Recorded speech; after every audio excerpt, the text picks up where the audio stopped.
이번 시간에 우리 대표 기출문제를 같이 한번 풀어보도록 하겠습니다. 기출 9번 문제요. 9번 문제 보니까 이제 접수와 회원 테이블 이 두 가지 테이블을 이용해서 평일에 접수한 그 회원을 조회하는 평일 접수 회원 쿼리를 작성해라. 그렇게 이제 나왔습니다. 자, 일단은 우리의 접수라는 테이블이랑 회원 테이블이랑 이 둘 다 한번 열어보자고요. 자, 일단은 우리 접수라는 테이블 더블 클릭하고요. 그 다음에 이제 회원 테이블에서 더블 클릭이요. 더블 클릭해서 보니까 지금 이렇게 이제 데이터가 쭉쭉 들어있죠. 여기 보니까 접수한 요일이 이제 월요일에서 금요일 사이인 그 자료만 조회해라. 그렇게 이제 조건이 붙었죠. 그때 이제 문제에서 접수한 요일이 그랬으니까 우리가 요 접수 일시를 이제 보면 되겠죠. 자, 요거 이제 필드 너비 좀 조금 조정해 주면 지금처럼 이곳에 날짜하고 시간이 이렇게 쭉쭉 전부 다 이제 다 들어 있습니다. 그러면 이 접수 일시에서 우리가 이제 요일 번호를 이제 구해 줘야 돼요. 그때 이제 요일 번호 구할 때 우리가 이제 weekday라는 요 함수를 이제 이용하면 됩니다.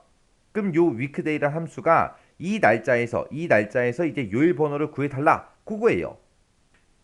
그때 이제 위크데이를 쓸 때는 지금처럼 위크데이라고 쓰고 날짜만 찍어주면 되거든요. 찍어주게 되면 얘 결값이 1번부터 7번까지로 그렇게 이제 나와요. 그때 이제 1번이 일요일부터 시작해서 7번이 이제 토요일이요. 그럼 월요일이다 그러면 이제 2번이 되겠죠. 그리고 이제 화요일이다 그러면 이제 3번이 될 거고요. 그 다음에 수요일이다 그러면 이제 4번이 되고 목요일이다 그러면 이제 5번이 되고 금요일이다 그러면 이제 6번이 되는 거예요. 그럼 지금 문제에서 이제 월요일부터 금요일 사이 그랬으니까 요일번으로 봤을 때 월요일이 2번이고 그다음에 이제 금요일이 6번이죠. 그러면 2번에서 6번 그 사이의 값을 구해달라. 그렇게 해서 우리가 이제 between이라는 요 함수로 우리가 이제 조건을 작성해 주면 됩니다. 그리고 그 밑에 보니까 이제 응시 지역이 경기인 그 회원만 대상으로 하래요.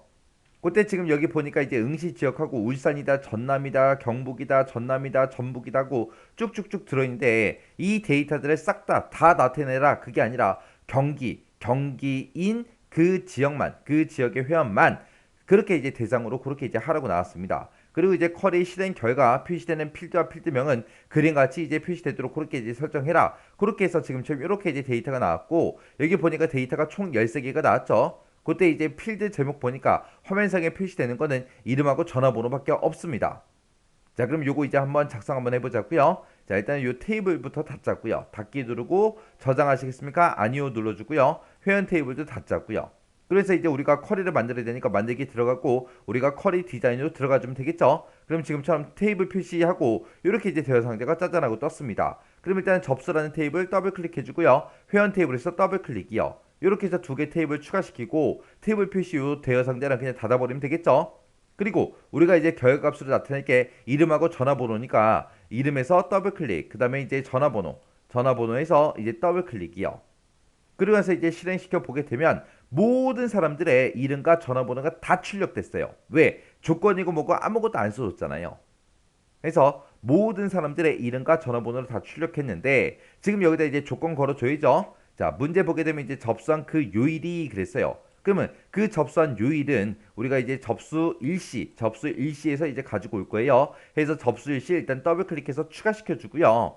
그러면 이 접수 일시에서 일단은 우리가 요일 번호를 먼저 구해야 되겠죠. 그때 이제 위크데이로 묶어줄 거라고요. 그래서 요거 필드 창은 좀 더 크게 할게요. 크게 해놓고 앞에다가 이제 위크데이라고 이렇게 써주고 가로 열어주고 대가로로 이제 접수 일시라는 요 필드명 묶어주면 되겠죠. 그리고 나서 이제 뒤에서 이제 가로만 이렇게 닫아주면 됩니다. 그래서 이 접수 일시라는 그 필드에 위크데이 요일 번호 구해주세요. 그렇게 해요.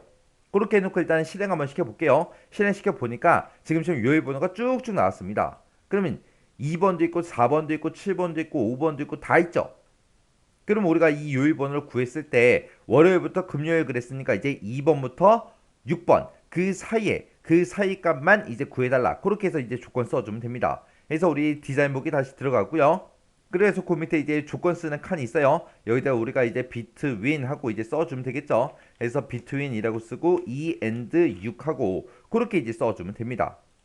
그럼 지금처럼 weekday라고 이렇게 쓰게 되면 얘는 특별하게 우리가 제목을 붙여서 나타낼 게 아니죠. 그래서 앞에 보게 되면 expr하고 이렇게 1하고 이렇게 붙었는데 이거는 신경 쓰지 않아도 됩니다. 왜? 이 필드는 지금 우리가 화면상에 보여줄 게 아니라 그냥 조건으로만 이제 쓸 거라 지금처럼 앞에 뭐가 붙든 상관없어요. 이런 게 자동으로 붙는데 이런 게 붙어 있어도 상관없습니다.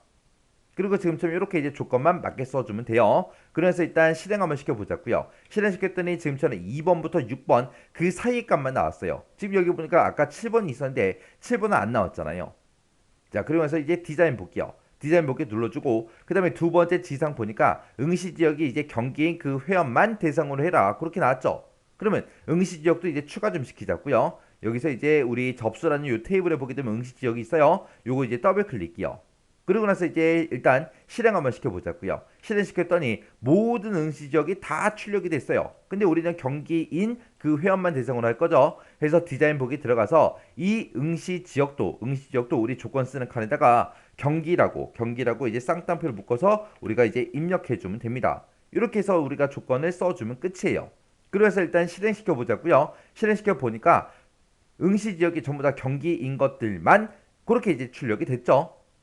그랬더니 지금쯤 이렇게 이제 13개의 데이터가 전부 다 이제 표시가 됐습니다. 그럼 이제 문제 그림이랑 비교했을 때 이름이다, 전화번호다, 필드명 똑같죠? 그리고 그 사람들의 이름하고 전화번호, 그 사람들의 이름하고 전화번호에서 13개의 데이터가 이렇게 이제 출력이 됐습니다. 그럼 여기서 이제 우리가 문제 풀 거 다 했으니까 얘랑 이 두 가지는 우리가 조건으로만 쓸 거예요. 화면상에는 표시 안 할 거잖아요. 그래서 이 두 개는 표시가 안 되게 만들어 주면 됩니다. 그럼 우리가 디자인 보기 들어가서 여기 표시라는 곳이 있죠. 그래서 요거랑 요거는 우리가 조건으로 그냥 쓰기 위해서 추가시킨 그 필드이기 때문에 요 두 가지는 체크 표시 해제만 해주면 돼요. 그러면서 이제 실행이요. 실행시켰더니 이제 문제 그림과 똑같이 이제 출력이 됐습니다. 그러면 이제 우리가 디자인 보기 다시 들어가고요. 그때 이제 우리가 접수 일시를 위크데이로 이렇게 묶더라. 요거 기억하시면 되고요. 이렇게 이제 묶어서 식을 썼을 때 앞에 자동으로 이렇게 이제 뭔가가 붙는데 이거 신경 쓰지 않아도 돼요. 우리가 어차피 표시 안 할 거라 신경 쓰지 않아도 됩니다. 시험 볼 때도 상관없어요. 그렇게 해서 우리가 조건만 이렇게 이제 맞게 이렇게 이제 작성해 주면 됩니다. 그리고 우리가 조건을 쓸 때 접수 일시에 대해서 우리가 조건을 썼고 응시 지역에 대해서도 우리가 조건을 썼죠. 이거에 이제 앞뒤 순서도 상관없어요. 응시 지역이 앞에 있어도 되고 접수 일시가 뒤에 있어도 되고 지금처럼 이렇게 작성해도 되고 아무 상관없습니다. 어차피 우리가 화면상에는 이름하고 전화번호만 나타낼 거라 요거는 이제 우리가 그 위치랑 상관이 있죠. 근데 이 두 가지는 그 뒤에 있는 이 두 가지는 그냥 조건으로만 우리가 쓸 거기 때문에 얘가 앞에 있든 상관없어요. 만약에 내가 이거를 꼭 옮기고 싶다 그러면은 해당 필드 선택해 주고요. 우리가 쭉 드래그해서 앞쪽으로 옮겨만 주면 돼요. 그러면 이제 앞쪽으로 이동이 됩니다. 자, 그럼 이제 쿼리 다 작성했으니까 이제 X 버튼 눌러 꺼버리고요. 저장하시겠습니까? 물어보면 얘 눌러주면 되겠죠. 그리고 쿼리 이름은 이제 여기다가 이제 평일 접수 회원이라고 이렇게만 써주면 되겠죠. 그리고 와서 이제 확인이요. 확인 누르고 아래쪽에 쭉쭉 내려갔더니 지금처럼 이렇게 이제 평일 접수 회원하고 이렇게 이제 쿼리가 생성이 됐습니다. 그럼 다시 더블 클릭해서 확인 한번이요. 그래서 지금처럼 이렇게 이제 쿼리를 만들어주면 되는구나. 그거 이제 잘 기억하시면 돼요. 자, 그러면서 이제 X 버튼으로 닫아버리고요. 저장하시겠습니까? 물어보면 예 눌러주면 되겠죠. 이렇게 하면 이제 우리 기출 9번 문제 끝이요. 자, 이렇게 해서 이제 기출 1번부터 시작해서 9번까지 싹 다 이제 문제 풀어봤는데 지금 여기 9문제 나온 거 이거는 여러분들이 문제만 보고 문제를 풀 수 있을 때까지 계속해서 반복적으로 여러분들이 꼭 연습하고 지나가셔야 돼요. 이거 반복적으로 연습 안 하고 뒤로 넘어가서 다른 문제 이제 기출문제 같은 거 이제 문제 풀죠. 문제 풀면 틀릴 수밖에 없어요. 왜? 기억이 안 나거든요. 쿼리 종류가 한두 가지가 아니잖아요. 그죠? 여러 가지다 보니까 이 쿼리 만들 때 어떻게 했지? 생각이 안 나요. 그럼 또 교재 보고 또 문제 풀겠죠. 그거는 초등학생도 할 수 있어요. 교재 보고 문제 푸는 거는. 그래서 공부라는 걸 했을 때는 여러분들 머릿속에 있는 것만 가지고 이제 문제를 풀어야 그게 공부예요. 그래서 꼭 반복적으로 꼭 연습하세요.